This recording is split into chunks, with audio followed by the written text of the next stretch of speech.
এখন হাতের মুঠোয় লাল বাবা রাইস। এখন থেকে লাল বাবা রাইস অনলাইনে ঘরে বসে অর্ডার করুন। লাল বাবা রাইস, লাল বাবা অনলাইন, অর্ডার করুন আজই।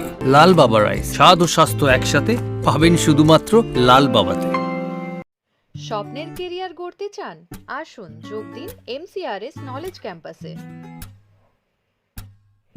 পূর্ব বর্ধমানে অবস্থিত আমাদের ক্যাম্পাসে আমরা অফার করছি নার্সিং ও প্যারামেডিক্যাল কোর্স। সবুজ ঘেরা হাইটেক ক্যাম্পাস, সঙ্গে কলেজ সংলগ্ন অত্যাধুনিক হস্টেল।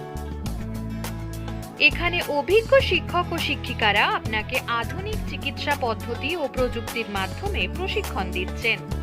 আমাদের কোর্সগুলিতে আপনি পাবেন হাতে কলমে প্রশিক্ষণ এবং প্রয়োজনীয় দক্ষতা অর্জনের সুযোগ। বিশ্বমানের পরিকাঠামো ও সুবিধা আপনার শিক্ষা জীবনকে করবে আরো সুন্দর ও সহজ। আপনার স্বপ্নের ক্যারিয়ার শুরু হোক এইখানে, MCRS নলেজ ক্যাম্পাসে। MCRS নলেজ ক্যাম্পাস, আপনার ভবিষ্যতের পথপ্রদর্শক।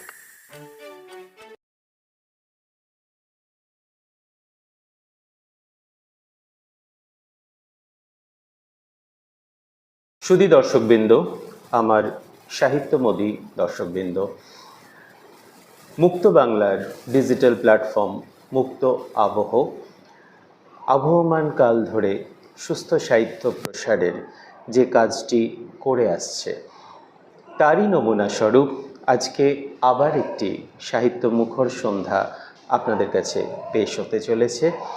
আমরা জানি আপনারা দীর্ঘ অপেক্ষায় থাকেন, প্রতীক্ষায় থাকেন এমনই সুন্দর সুন্দর সাহিত্যকেন্দ্রিক আলোচনা মুখর এই সন্ধ্যাগুলোর জন্য।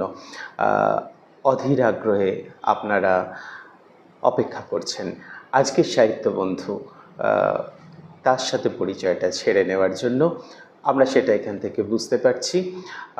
তার আগে আপনাদের কাছে আমাদের অনুরোধ, যেভাবে আপনারা পাশে আছেন, যেভাবে আপনারা আমাদেরকে সাহস জুগিয়ে আসছেন সাহিত্যের পথে হাঁটার এই যে কর্মকাণ্ড, সেটাতে আপনারা থাকুন, ঠিক এইভাবেই থাকুন। আসুন আমরা আজকে পরিচয় পর্বটুকু তাহলে সেরে নিই। আজকে আমাদের মধ্যে উপস্থিত হয়েছেন অতি পরিচিত সাহিত্যের এক মুখ, আমার অত্যন্ত প্রিয় বন্ধু মানুষ, কবি, সাহিত্যিক, প্রাবন্ধিক সূর্য মণ্ডল মহাশয়। আমরা অত্যন্ত উষ্ণতার সাথে তাকে আজকে স্বাগত জানাবো। সূর্য, তোমাকে আন্তরিকভাবে আমাদের সকল দর্শক বন্ধুর তরফ থেকে, আমাদের সকল কলাকুশলীর তরফ থেকে আন্তরিক অভিনন্দন জানাচ্ছি, আন্তরিক আহ্বান জানাচ্ছি। প্রথমে একটু জেনে নিই, আজকে এসে নিয়ে তোমার অনুভূতির কথা, কেমন লাগছে এই পরিস্থিতিতে এসে, একটু দু এক কথা দর্শকদের জন্য। প্রথমেই দর্শকদেরকে আমার শুভেচ্ছা, অভিনন্দন। এখানে আসার অভিজ্ঞতা সেটা নিশ্চিত করে একটা অন্যরকম অভিজ্ঞতা। এটা একটা গুরুত্বপূর্ণ প্ল্যাটফর্ম তৈরি হয়েছে বর্ধমান শহরের তথা বাংলা সাহিত্যের আলোচনা, তার চর্চার জায়গা। সেই জায়গাতে এসে আজকে আমার যে ভালো লাগা, এটা অনেকটা বেশি, এবং আমিও খুব রোমাঞ্চিত এখানে আসার পর থেকে। আমরাও আপ্লুত আজকে তোমাকে আমাদের মধ্যে পেয়ে। আমরা ঋদ্ধ হব, আমরা চমৎকৃত হব আজকে তোমার সাহিত্য জীবনের অলিতে গলিতে ঘুরে, তোমার অভিজ্ঞতা, তোমার উপলব্ধি সব কিছু আমরা নিশ্চয়ই এইভাবে একটাই এপিসোডে জেনে নেওয়া সম্ভব নয়, তবুও যতটুকু পারবো আমরা আজকে শুনে নেব আমরা সেই অভিজ্ঞতার কথা। আজকে আমরা শুরু করব একটা কবিতা দিয়ে। কেমন? আমরা যখন পেয়ে গেছি এহেন সুন্দর একজন কবি সাহিত্যিককে, সাহিত্য বন্ধুকে আমাদের মধ্যে, তো আমরা তার কবিকণ্ঠে কবিতা দিয়ে শুরু করতে চাই। বাইরে একটা বর্ষণমুখর সন্ধ্যা, একটা ভিতরে সাহিত্যের এই আবহাওয়া, একটা খুব সুন্দরভাবে একটা পরিবেশের এখানে সৃষ্টি হয়েছে। আসুন না, ক্ষতি কি যদি এই মুহূর্তে আমরা এইভাবে তার সৃষ্টির রসটা আস্বাদন করি। আসুন, আপনার প্রথম কবিতা দর্শক বন্ধুর জন্য। প্রথমেই যেহেতু আমি কবিতাটাই চর্চা করি মূলত, গল্প বা প্রবন্ধ এগুলো কদাচিৎ, ফলে কবিতা দিয়েই শুরু, এটা একটা চমৎকার ব্যাপার। এবং শুরুটা একটু ভালো কিছু দিয়ে শুরু হয়, ভালো মানে প্রেম, ভালোবাসা ইত্যাদি দিয়েই শুরু হলেই মনে হয় ভালো। তো আমি করছি দিঘি। দিঘি তীর জলে সাঁতার কাটছে বালি হাঁস, মেঘের ছায়া কাঁপে, স্থির ভেসে আছে কোনো এক দেবীর কাঠামো এবং 2-3টে জবা। ঘাট বধূটির অপেক্ষায়, পেলবঙ্গের স্পর্শ পেলেই তার তরলে লাগবে আগুন। ছিপ হাতে কেউ কি রয়েছে বসে, ঘাটের কৌণিক দূরত্বে ডুবু ডুবু ফতনা হৃদয়। বালিহাঁস এসব বোঝে, তাই নিরাপদ দূরত্বে সে সারাদিন পাক খায় জলে। শিখিয়েছ তুমি বৃষ্টিতে ভিজতে, এই কাব্যগ্রন্থ থেকে আমি কবিতাটা পড়লাম। ডুবু ডুবু ফতনা যেন হৃদয়, মানে কোথায় যেন এই জায়গাটাতে এসে আমার ঝাঁকুনিটা লাগলো। এত সুন্দর একটা দিঘি, একটা পুষ্করিণী সবাই দেখে, কিন্তু এমন চোখে কজন দেখে? সেখানে তার প্রত্যেকটি উপাদান একটা মেটাফর হয়ে গেল, একটা সিম্বলিক হয়ে গেল। সেখানে প্রেমের সাথে উনি মিশিয়ে দিলেন প্রত্যেকটি উপাদানকে। এত সুন্দর লাগলো এই কবিতা। আশা করি দর্শক বন্ধু আপনাদেরও এটা খুবই ভালো লেগেছে। এরকম কবিতা চলতে থাকবে, এরকম কবিতা আপনাদের জন্য আমরা উপস্থাপন করতে থাকব, সঙ্গে থাকুন। একটা কথা প্রথমেই বলি, এটা তো সত্যি সাক্ষাৎকার বা সেরকম কিছু নয় সূর্য, একটা সাহিত্য একদম ঘরোয়া আড্ডা, নির্ভেজাল একটা ঘরোয়া আড্ডা। এভাবেই তো আলোচনাটা এগুক। তো এই যে প্রকৃতি, যেমন আজকেই বর্ষার একটা মানে আবহাওয়া বাইরেতে ভীষণভাবে সকলকে প্রভাবিত করছে, তোমার লেখার উপরেও কি প্রকৃতি প্রভাব ফেলে? অবশ্যই ফেলে। সেটা কীরকম? বর্ষার ওপর তো বেশ কয়েকটা লেখাও আমার আছে, হয়তো এই মুহূর্তে এখানে আমার কাছে নেই, আমি শোনাতে পারবো না। কিন্তু কবিতা যখন লিখি তখন কি বিষয় আসবে, সেটা বর্ষা না অন্য কোনো সামাজিক প্রেক্ষাপট, সেটা তো সবসময় ওইভাবে ভেবে আসে না। তবে নিশ্চিত করে একটা বর্ষার দিনে সেখানে 2-4টে বর্ষার কবিতা এটা কোনো না কোনো সময় উঁকি মারেই। আর সবচেয়ে মজার ব্যাপার যেটা হচ্ছে, হয়তো এখন আমি বর্ষাটাকে দেখলাম, এই বর্ষাটা আমার কবিতা হিসাবে ধরা দিচ্ছে অনেক পরে। তখন হয়তো দেখা যাবে যে বর্ষা নেই, তখন হয়তো রীতিমতো গরম পড়েছে কি রীতিমতো ঠান্ডা পড়েছে। কিন্তু অ্যাকচুয়ালি আমাদের মনের মধ্যে না সবসময় যে জিনিসটা আমরা দেখি সেটা তো একটা অজান্তে থেকে যায়, তারই বহির্প্রকাশ ঘটে বলেই বোধহয় আমরা লিখতে পারি এরকম কিছু। একটা দিক কি সুন্দর আমরা পেয়ে গেলাম, যে বর্ষা ঋতু বর্ষার মতন এসছে, সে তার মতন চলেও যাবে, কিন্তু কবির হৃদয়ে কোথাও একটা সৃষ্টির বীজ এই বর্ষা কিন্তু পুঁতে রেখে গেল, এবং সেটা সময়ের অপেক্ষা, ঠিক সময়ে সেটা স্ফুরণ হবে এবং সৃষ্টি হবে তার কলমে কবিতা। কি অপূর্ব না? এই জন্যেই তো আমরা বসি এই সমস্ত মানুষগুলোকে নিয়ে, তাদের সম্বন্ধে, তাদের যে সাহিত্য জীবনের সম্পর্কে আমরা এগুলো জেনে চমৎকৃত হই। সাহিত্য বন্ধু, আমরা আসি আবার পরের কবিতাতে, আমরা তারপরে আবার প্রশ্নে ঢুকব। কিন্তু এই কবিকে যখন আমরা পেয়েছি আমাদের মধ্যে, যতটা পারবো, এবং আপনাদেরও অনুরোধ থাকে যে কবিতার সংখ্যা বাড়ান, তো ক্ষতি কি? আমরা বিভিন্ন স্বাদের কবিতাগুলো এখন শুনে নিই পরপর। এরপরে আসছে আরও একটি কবি কণ্ঠে কবি সৃষ্টি, শুনে নিন সেই কবিতা। আমি একটা অন্য কাব্যগ্রন্থ থেকে একটা কবিতা পড়ি। আমি একটু পরেই আমি সমস্ত দর্শক বন্ধুর কাছে তুলে ধরবো যে আপনার কি কি কাব্যগ্রন্থ একক সংকলন প্রকাশ হলো এবং কোথায় আপনি তার সমস্ত সৃষ্টিগুলোকে গুছিয়ে রাখলেন, সেগুলোকে আমি একটু পরে আসছি। আগে কবিতা একটু শুনে নিতাম। মাঞ্জা সুতোর আকাশ থেকে পিতার জন্য বলে একটি কবিতা। আচ্ছা। জলের বদলে কলসি ভর্তি উঠে এলো মেঘ, তখন শ্রাবণ মাস, তখন গাছে গাছে সবুজ উৎসব। ওই গাছের নিচে দাঁড়িয়ে রুদ্র মোহাম্মদের কবিতা পড়ছে একজন লাবণ্যময়ী। বৈদিক হোমাগ্নির মতো তার কপালে জল করছে চাঁদ। আকাশের অনেকটা নিচে দিয়ে একটা বক উড়ে যাচ্ছে বৃষ্টির অভিসারে।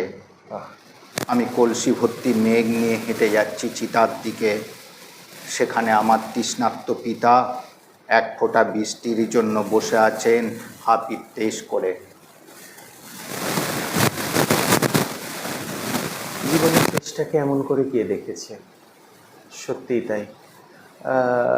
আমরা চোখের জল দিই, আমরা সীতাতে অতি প্রিয়জন, অতি মানে হৃদয়ের আত্মীয়কে আমরা জল দিই চিতাতে, কিন্তু এমন কলস ভর্তি মেঘ, যে মেঘে জলের বিস্ফোরণ শুধু লুকিয়ে রইল, সেটাকে উন্মুক্ত করে চিতায় ঢেলে দেওয়া, এগুলো মনে হয় একমাত্র কবির কলমই পারে।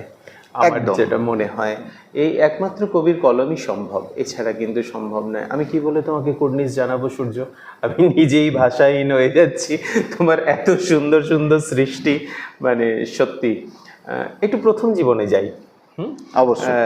যখন প্রথম তুমি লেখা শুরু করলে, তোমার সাহিত্য প্রেমটাকে তুমি হৃদয়ে উপলব্ধি করলে, সেই সময়কার কিছু একটু স্পার্কিং কিছু গল্প, হ্যাঁ, যেগুলো আমাদের মনে একটু অনুরণন সৃষ্টি করবে, একটু শুনি দু এক কথা। আসলে আমার ছোটোবেলাটা, আমি এখন বর্ধমান শহরে আছি, এখানে বসে আমি আড্ডা দিচ্ছি বেশ শহরের মধ্যেই, কিন্তু আমার ছোটোবেলাটা যেহেতু গ্রাম থেকে শুরু, ফলে আমার কবিতার অনুষঙ্গ অনেক সময় গ্রামের কথা আসে, অনেক বেশি গ্রামের কথা আসে, আমার পরিবারের কথা, আমার বাবার কথা অনেক সময় বেশি আসে। কারণ ছোটোবেলায় আমি হোস্টেলে থাকতাম, ঠিক সেই সময় খুব সম্ভবত আমি ক্লাস 6 কি 7 একটি কবিতা লিখি। যা হয় তখনকার যেমন কবিতা, আমাদের তো এমনি একটা প্রবাদ আছে, বাঙালি মাত্রই, বাঙালি যুবক মাত্রই বা কিশোর মাত্রই সে কবি, কিছু না কিছু লিখে থাকে। সেরকমই খুব কিছু ছন্দ মিলিয়ে একটা কবিতা লেখা, তার যে গুণগত মান কেমন ছিল সেই নিয়ে প্রশ্ন তো থাকবেই। এখন ছোটো থেকে আমার লেখাটা যেহেতু শুরু, এবং সবথেকে বড় ব্যাপার ছিল আমি ওখানে না ছোটো থেকেই আমার পড়ার অভ্যাসটা তৈরি হয়। বেশ আমার মনে আছে যে আমার গ্রামটা হচ্ছে আমার গুসকরা শহর থেকে প্রায় 8 থেকে 10 কিলোমিটারের মতো একটা রাস্তা, এবং তখন, এখন টোটো চলে, এগুলো চলে, তখন তো সাইকেল ছাড়া কোনো উপায় ছিল না। তোমাদের ব্লক তো ঘন জঙ্গলে ঢাকা, জঙ্গলমহল এরিয়া, হাউসগ্রাম জঙ্গলমহল এরিয়া, এটা আপনারাও জানেন। হ্যাঁ, যে সেখানে অনেকেই পিকনিকে যান। তো আমি ওখান থেকে না সাইকেলে এসে ক্লাস 7-8 যখন পড়ি, তখন গুসকরায় আসতাম, এসে ডেস্ক কিনতাম। বাহ, তখন কুশ, এই উপন্যাসগুলো ছাপা হচ্ছে, তখন দেশ পড়ছি, কি বুঝছি আমি জানি না, আমি এই দাবি করতে পারি না। তখন দেশের যে পত্রিকাগুলো, দেশে যে কবিতাগুলো আমি পড়ছি, সেগুলো যে সব বুঝছি এটা কখনোই না। তবু পড়ছি, একটা নেশা নিয়ে পড়ছি, উপন্যাস পড়ছি। পাশাপাশি সেই সময়ে যেসব শ্রেষ্ঠ কবিতাগুলো বেরোচ্ছে, সেই শ্রেষ্ঠ কবিতাগুলো আমি সংগ্রহ করছি।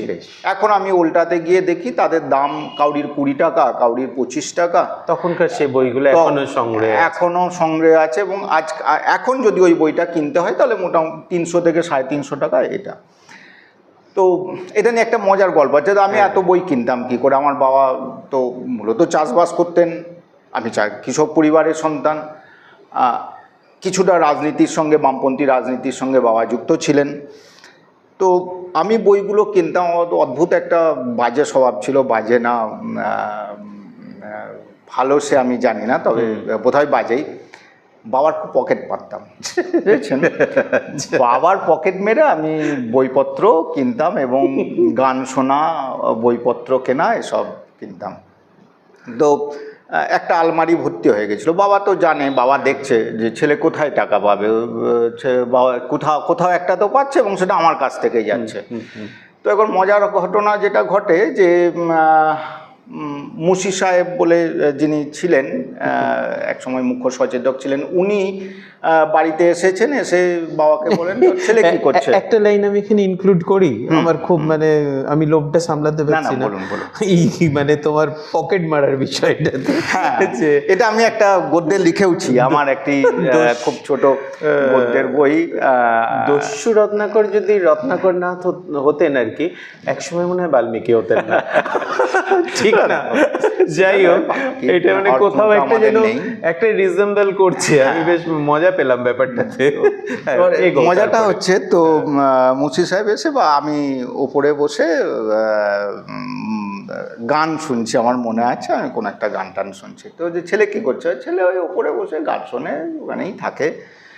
তো চল দেখি, তো গিয়ে দেখছে, তারপর আমার আলমারিটা প্রায় ভর্তি, পুরো আলমারিটাই বইয়ে ভর্তি। তো বললো এই বইগুলো তুই কিনিস? আমাকে বললো হ্যাঁ কিনি। কোথায় কিনিস? কেন পুষ্করায়, ওই পুস্তকালয় রফিকদার দোকানে পাওয়া যায়। বাহ। তো বাবাকে বললো হ্যাঁ রে, ওকে এত টাকা তোর দিস কি করে যে ওই বইগুলো কেনে? তো অনেক খরচা হয়। বললো জানি না ও কি করে কেনে, তবে সবই জানেন কিন্তু বলছেন জানেন না। তবে না, এটাও বললেন, তবে আমার মনে হয় আমার পকেট থেকে মাঝে মধ্যে টাকা পয়সা কম টম হয়, তো সেখান থেকে হয়তো বইয়ের দোকানে টাকাটা চলে যায় আর বই হয়ে ফিরে আসে। তো মুশি সাহেব তা খুব হাসলেন, বললেন তুই টাকাটা রাখিস, আর একটু বেশি করে রাখবি যাতে ও বেশি করে মারতে পারে। তো এইটা ছোট থেকেই পড়ার অভ্যাসটা আমার তৈরি ছিল। তারপর আমি লিখতেও থাকি, তখন লেখার কিছু হতো না, প্রচুর লিখি, কোনো লেখাটাই লেখা নয়। কলেজে, বিবেকানন্দ কলেজে যখন পড়ি তা সেই অবধি লেখালেখি চলে, তারপর এক সময় লেখাটা বন্ধ হয়ে যায়। আচ্ছা, আমি বাইরে ভুবনেশ্বরে পড়াশুনোর সূত্রে 3 বছর থাকার ফলে এবং তারপর চাকরি অন্য একটি সংস্থায়, এখন যেখানে আছি, তো ফলে আমি আর কখনো ভাবিনি যে আমার লেখালেখি আমি আবার করব বা ফিরে আসব। কিন্তু কেন জানি না, সেটা গ্রহের ফেরই হোক বা যাই হোক, আবার ফিরে আসা। গ্রহের ফের কেন, সাহিত্যের অমুক টানেই আবার ফিরে আসা। তবে দর্শক বন্ধু, আমরা কলেজ পর্যন্ত এসে থেমেছি, মানে শৈশব থেকে কৈশোর অতিক্রম করে কলেজের দরজায় এসে আমরা কবি বন্ধুর এখন এই জায়গাটাতে এসে থেমেছি। তো এর মধ্যে শুনেছি নাকি চুরি করা পাপ, তো এই যে চুরিটা, এই চুরি দিয়ে পাপের ঘোড়া পূর্ণ হচ্ছে না পুণ্যের ঘোড়া পূর্ণ হচ্ছে, সে বিচারের দায়িত্ব আপনাদের উপরেই রইল। সাহিত্য সাধনার মতন এত সুন্দর কর্মটি উনি করেছেন কত ভালোভাবে, এটা সত্যি আমরা এই জন্যই আমরা ওনাদেরকে আনি, ওনাদের জীবনটা নিয়ে আমরা একটু ঘাঁটি, আমরা একটু নাড়াচাড়া করি যেগুলো জানার জন্য, এবং এত সুন্দর সুন্দর মানে আমাদের যে ঘটনাগুলো উঠে আসে এগুলোতে সত্যি আমরা চমৎকৃত হই। আমরা আবার একটা শুনে নেব কবিতা। আমি কবি বন্ধুকে অনুরোধ করছি আবার পরবর্তী কবিতা তৈরি হওয়ার জন্য। আমাদের কবি বন্ধু তৈরি হতে হতে প্রতিদিনকার যে কাজটি আমি সারি সেটি বলে নিই, যে আপনারা যারা পর্দার ওই পারে আছেন তারা যদি এহেন সুন্দর সাহিত্য সন্ধ্যায় অংশগ্রহণ করতে চান অবশ্যই ফোন করুন 6294345327 এই নাম্বারে। আসুন আমরা চলে আসি পরের কবিতায়। পড়ি, একটু বড় হবে। হ্যাঁ নিশ্চয়ই, নিশ্চয়ই। পুত্রার্থে। আচ্ছা। ব্যর্থ দরদাম শেষে পিতা খুব যত্নে ব্যাগে গুছিয়ে রাখলেন পুত্রের দেহ। হাঁটু জোড়া উঠে এলো মাথার দিকে, মাথা হাঁটুর দিকে ঝোঁকানো, হাত দুটি নমস্কারের ভঙ্গিতে মাতৃত্বের আবরণে শুয়ে রইল সে। পথ অনেকটা, যত তাড়াতাড়ি পারা যায় বেরিয়ে পড়াই ভালো। ব্যাগ মাথায় নিয়ে বাবা হাঁটা শুরু করলেন। শহর পেরিয়ে সে এখন গ্রামের রাস্তায়, কড়া রোদ, পায়ে ফোস্কা পড়ছে, পিঠ বেয়ে গড়িয়ে নামছে ঘাম। বাবা রাজা বিক্রমাদিত্যের মতো হেঁটে যাচ্ছেন, পথ আর ফুরায় না যেন। রাস্তায় একটু বিশ্রামের প্রয়োজন। কিন্তু কিভাবে সে মাথা থেকে ব্যাগ নামাবে মাটিতে যদি ব্যাগের ভিতর তার ঘুম ভেঙে যায়, যদি সে বেতালের মতো হাঁটতে থাকে মর্গের অভিমুখে। ওদিকে খবর কি করে যে চাউর হলো, পুলিশ রাস্তা আটকে শাসিয়ে গেছে, মিডিয়ায় বাইট দিলে সোজা চালান করে দেবে গারদে।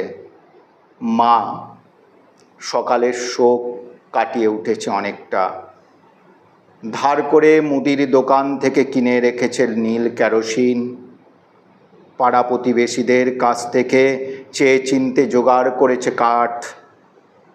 সকালে গ্রাম পঞ্চায়েতের সদস্য এসে বলে গেছেন সমব্যথীর ব্যবস্থা করে দেবেন।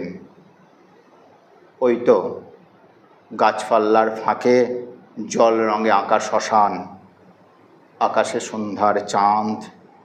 জননী জঠরের চেন খুলে উকি মেরে দেখে হাঁটু জোড়া মাথার সঙ্গে তখনও লাগানো, হাত দুটি নমস্কারের ভঙ্গিতে, পাশ ফিরে শুয়ে রয়েছে তার আত্মজ। শ্মশানের চারপাশে বিষণ্ণ নিঝুম অন্ধকারে ওরা চিতা জেলে বসে রইল সারা রাত, যেন স্বর্গচ্যুত নট ও নটি।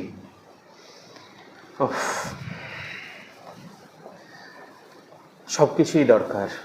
নাটক নবরসের সমাহার, আর সেখানেই রসও আছে এবং সাহিত্যের কলসির ভেতরেই সে রস পড়া আছে। তো কাজেই আমরা সব কিছুই শুনবো। কোথায় একটা মন ভীষণ ভারাক্রান্ত হয়ে গেল যে আপন আত্মজকে তার অন্ত্যেষ্টিক্রিয়ার যে আয়োজন, এবং সেটা দারিদ্র্যের সীমা রেখা পেরিয়ে কিভাবে সম্ভব। আসলে অনেক ঘটনা তো আমাদের মনে ছাপ ফেলে যায়। ওই যে প্রথমেই যেটা বলছিলাম, একটা এরকম ঘটনা বেরিয়েও ছিল খবরে, একটি খবরে এরকম একটা ঘটনা বেরিয়েছিল। সত্যিই তাই, যে ঘটনা মনে ছাপ পড়ে সে ঘটনা তো কবি না লিখতে চাইলেও কলম কিন্তু লেখায় কবিকে। এটাই হচ্ছে কবির কলমেই তো তার সমাজ উঠে আসবে, কবির কলমেই তার সমাজ উঠে আসবে। এবং এটাই হয়, মানে লিখতে লিখতে সাহিত্য সাধনা করতে করতে কোথায় যেন জানি না যে এমন একটা সময় আসে তখন কবি কিন্তু কলম চালনা করেন না, তখন কলমই কবিকে চালনা করেন, এবং তখনই তৈরি হয় এরকম সৃষ্টি যা আমাদের সকলের কাছে উঠে আসুক, আমরা আরও সচেতন হই, যাতে এমন পিতা আর যেন এইভাবে তার জীবনের এই দুঃখের দিন তাকে সামনাসামনি না আসতে হয়। শুধু দর্শকবৃন্দ, এই মুহূর্তে আমাদের পুরো স্টুডিও একটা ভারাক্রান্ত পরিবেশ এবং খুব সুন্দর লাগলো। কোথাও একটা ভেতরে এটা ছুঁয়ে গেল তোমার এই কবিতা। আসলে কবিতা তো লেখা যায় না, কবিতা আসে। এও ঠিক আমার কাছে কিন্তু সেভাবে এসেছিল। আমি কখনো ভাবতে পারিনি এই কবিতাটা লিখবো, বা কবিতা লেখা তো প্রি প্ল্যানিং করে কবিতা লেখা যায় না, যায় না। ঠিক কথাই, ঠিক কথাই। তুমিও চর্চার মধ্যে আছো, সাহিত্য চর্চার মধ্যে, এটা জানো যে আমরা কখনো প্রি প্ল্যানিং করে কবিতা লিখলে সেটা কবিতা হয় না, সেটা কখনো হয় না, কবিতা হয়ে উঠতে পারে না। কবিতা তো আসে। এই যে মানে ঠিক এই চেয়ারটাতে বসে আমার লাভের মতো লাভ এটাই হয়েছে সূর্য, যে তোমাদের মতো বহু মানুষের সাথে আমি কিছুটা স্বল্প সময়ের জন্য হলেও মিশতে পেরেছি, কিছুটা হলেও জানতে পারি। তো এখানে তোমার বড় ব্যাপার হচ্ছে মুক্ত বাংলার এই যে উদ্যোগ, এবং সেটা অবশ্যই তোমার তো একটা বড় এখানে কন্ট্রিবিউশন আছেই। তো এইটা খুব দরকার। বর্ধমান শহরে সাহিত্য চর্চার ক্ষেত্রে অনেক কাজ হচ্ছে। আমরা দক্ষিণের বারান্দা থেকে কাজ করছি, লিটিল ম্যাগাজিন মেলা হচ্ছে, ঠিক, বিভিন্ন সাহিত্য সভাগুলো হচ্ছে, ঠিকই। দক্ষিণ বারান্দা পাশাপাশি এটাও দরকার। আজকের দিনে ডিজিটাল প্ল্যাটফর্মটা যেমন দরকার, সঙ্গে তো ওটাও দরকার। দুটোই পাশাপাশি চলতে হবে। অবশ্যই, নিশ্চয়ই তাই। যে যেটার থেকে গ্রহণযোগ্যতা পাচ্ছে সে সেটার থেকে রসটা আস্বাদন করুক। আমার হতেই পারে আমি হয়তো লিটল ম্যাগাজিনের যে আমি নিজেও যাই, আমার পরিবেশটা অপূর্ব লাগে, এবং ওই যে কর্নারের ছোট্ট স্টেজটি ওটাই আকর্ষণের মূল কেন্দ্রবিন্দু। যতক্ষণ ওখানে মাইকটা চালু থাকে আমি মানে মন্ত্রমুগ্ধ সর্পের মতন আমি সেখানে বসে থাকি এবং তাদের কথা শুনি। এটা আবার লিটিল ম্যাগাজিন মেলা হ্যাঁ। বলুন, কলকাতার বই মেলা, বর্ধমান বই মেলা, ঠিক, আমাদের ঠিক। তো ডিসেম্বর অক্টোবর পুজো গেলেই আমাদের খোঁজ পড়ে যায়, আরে কবে হচ্ছে এবারের বই মেলা, কবে ঠিক হচ্ছে। কথাই, ঠিক কথাই। তো এই তুমি যে কথাটা বললে যে কবিতা লিখবো বলে তো লেখা যায় না, কবিতা আসে, কবিতা গ্রাস করে, কবির সত্তাকে গ্রাস করে, একদম ঠিক কথা। এখানেই আমি খুব মনে করতে পারছি শ্রাবণী ম্যাম, দক্ষিণ বারান্দারই একজন কবি এসেছিলেন, ইন্টারভিউ করে গেছেন। উনি একটি কথা খুব সুন্দর বলেছিলেন যে জানেন চিরঞ্জীব বাবু, আমি মনে প্রাণে বিশ্বাস করি যে কবিতার প্রথম লাইনটি আসে উপর থেকে। একদম, হ্যাঁ, একদম। আমার এই কথাটা যেন কোথাও একটা অন্তরে ছুঁয়ে গেছে। আমার প্রাপ্তি এগুলোই, আমি এখানে থেকে এই জায়গায় বসে আমার এইগুলি কিন্তু বিশাল প্রাপ্তি। যেমন তোমার কাছে সব সময় এইটা বোধহয় অধিকাংশ সময়ই হয়েছে, এবং অনেককে এটা বলতে দেখেছি আমার সিনিয়র যারা আছেন, তাদের সঙ্গেও যখন বিভিন্ন সময় সাহিত্য চর্চা নিয়ে আলোচনা হয়েছে, যে কবিতার প্রথম লাইনের জন্ম যে কিভাবে হয় এটা আমরা কেউ জানি না। সত্যি আপনি যদি বলেন যে তুমি আজ একটা এই বিষয় নিয়ে কবিতা লিখে দাও, পারবো না। হয়তো হবে, কিন্তু সেটা কবিতা হবে না, এটাই। সেটা কবিতা হবে না। ঠিক। ওই ছকে বাঁধা কতগুলো শব্দের মধ্যে একটা যন্ত্র চালানো হবে, ঠিক কথাই। কিন্তু অনুভূতি স্ফুরণে যেগুলি আসবে সেগুলি কিন্তু একদম। সত্যি অনুভূতির কবিতা, এবং এগুলো পরিষ্কার বোঝা যাচ্ছে যে কোন জায়গা থেকে, অন্তরের কোন স্থল থেকে উঠে এসছে, এগুলো পরিষ্কার। আমি একটা বিষয় আমি বলি, অবশ্যই। সম্ভবত দোজকনামা আমি পড়লাম। হ্যাঁ, দোজকনামায় আমি ঠিক করতে পারছি না, তো গালিবের জীবন নিয়ে সেটা লেখা। আচ্ছা। আমি উপন্যাসটা পড়ার পর কোনোদিন ভাবিনি যে ওর থেকে কোনো কবিতা হতে পারে। আমি তো একটা উপন্যাস পড়ছি, যেভাবে মানুষ পড়ে সেভাবেই আমি পড়েছি। পরে গালিবকে নিয়ে আমার একটা কবিতা অনেক পরে, সেটা আমি আমাকে দিয়ে লিখিয়ে নিল। পরবর্তীকালে ওটা একটি পত্রিকায়, বড় পত্রিকায়, দেশ পত্রিকায় ওটা প্রকাশিত হয়েছিল। যাই হোক, সেটা অন্য বিষয়। তো এইটা মানে কখন কোন লেখা কিভাবে আসবে, কোন কবিতা কিভাবে আসবে, এটা বলা খুব সত্যি খুব মুশকিল। শুধু দর্শকবৃন্দ, এতক্ষণ আলোচনা পর্ব অনেকটাই আমরা এগিয়ে এসেছি। এই মুহূর্তে যে কাজটি আমি করতে চাই, আমরা আসুন জেনে নিই আমাদের আজকের সাহিত্য বন্ধু তার এই সৃষ্টির আখর কোন কোন একক সংকলন এবং আমাদের যে বিভিন্ন পত্রিকা আছে তার মধ্যে ছড়িয়ে দিলেন, সেগুলো একটু আমরা জেনে নিই। ইতিমধ্যে 5টি কাব্যগ্রন্থ প্রকাশিত হয়েছে।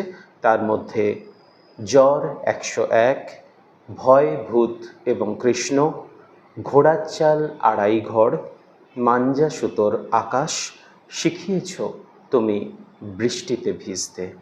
এছাড়া আমরা পেয়ে যাব আরেকটি গদ্যের বই, তার নাম অন্তর্মহল। এছাড়াও যে সমস্ত পত্রিকায় আজকে তিনি তার সৃষ্টির অক্ষরগুলো ছড়িয়ে দিলেন, সেগুলি হলো বিখ্যাত দেশ পত্রিকা, কৃত্তিবাস পত্রিকা, কবি সম্মেলন, রক্ত মাংস প্রতীতি সহ বিভিন্ন লিটল ম্যাগাজিনেও তিনি নিয়মিত লেখালেখি করছেন। ইতিমধ্যে সাহিত্য একাডেমি আমন্ত্রণে কবিতা পাঠ, আলো বাতাস পত্রিকার সহ সম্পাদক, দক্ষিণের বারান্দা নামক সংস্কৃতি সংস্থার সঙ্গেও তিনি যুক্ত আছেন।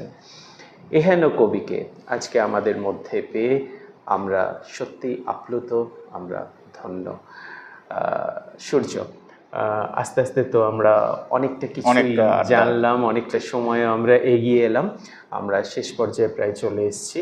আমি আরেকটা অনুরোধ রাখবো তোমার কবিতার জন্য। আরেকটা কবিতা আমরা শুনে আমরা শেষের দিকে এগিয়ে যাব, কেমন? ভয় ভূত কৃষ্ণ থেকে একটা কবিতা পড়ি। হ্যাঁ। এই কাব্যগ্রন্থের যতগুলি কবিতা আছে, কোনোটার শিরোনাম সেই অর্থে নেই, 1-2 করে করা আছে, এবং দুটি পাঠ, ভয় ভূত বলে একটা, আর একটা কৃষ্ণ বলে, দুটো পাঠে করা আছে। আমি ভয় ভূতের 1 নাম্বার কবিতাটা পড়ছি। আচ্ছা। এনকাউন্টারে যারা মারা গিয়েছিল তারা রয়ে গেল পুকুরের উত্তর পারে। আত্মহত্যা করেছিল যারা, তাদের জন্য বরাদ্দ হলো দক্ষিণ পার। যারা ভোটাধিকার পাওয়ার আগেই মারা গেছে, তাদের জন্য পূর্বপার। আর যারা বার্ধক্যজনিত কারণে মারা গেছেন তারা হলেন পশ্চিম পাড়ের বাসিন্দা। এইভাবেই ভূতেরা নিজেদের মধ্যে ভাগ করে নিলেন গ্রাম, মৌজা, প্লট। শুধু ধর্ষণের পর খুন হতে হয়েছিল যাদের, তারা রাতভর সাঁতার কেটেছিল পুকুরের এ প্রান্ত থেকে ও প্রান্তে। স্পার্কিং লাইন, শেষ লাইন, সত্যি অপূর্ব অপূর্ব। কোথাও কি এরপরেও আমাদের চেতনা আসবে না? এই প্রশ্ন থাকুক আমাদের এই মিডিয়ার তরফ থেকে সমাজের বুকে। কেমন সূর্য, আমরা তো প্রায় শেষ পর্যায়ে চলে এলাম। কতটুকু আশা মিটলই না, রয়ে গেল আরও অনেক কিছু, হয়তো আবারও আসতে হবে। তো থাকবেই। এবং হ্যাঁ, এই প্রতিজ্ঞা থেকে যাক যে আবারও ডাকে তুমি সাড়া দিয়ে আমাদের কাছে আসবে। এইভাবেই আসবে আমাদের জন্য, আমাদের দর্শক বন্ধুদের জন্য। আমরা প্রতিদিন যাওয়ার আগে যে মূল্যবান প্রশ্নটি আমাদের কবি বন্ধুর কাছে রেখে থাকি, এখানেও তার ব্যতিক্রম হবে না। সূর্য, যাওয়ার আগে তুমি আমাদের এই স্টুডিও প্ল্যাটফর্ম থেকে সমাজের জন্য কি বার্তা রেখে যেতে চাও? দু এক কথা। একটাই বার্তা, যে যেটা খুব ক্রাইসিস, ভালো মনের মানুষ ভীষণ দরকার আমাদের। ভালো মনের মানুষে পৃথিবীটা ভরে যাক, ব্যাস, আর কিচ্ছু না, সব ঠিক হয়ে যাবে, সমস্ত সমস্যা ঠিক মিটে যাবে।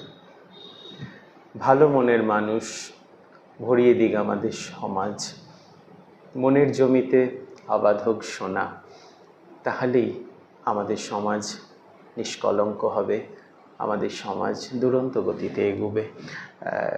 সত্যি অপূর্ব এক বার্তা আজকে আমাদের সাহিত্য বন্ধুর কাছ থেকে আপনাদের কাছে রইল, সমাজের কাছে রইল। শুধু দর্শকবৃন্দ, আপনারা থাকুন, এভাবেই আমাদের সাথে থাকবেন।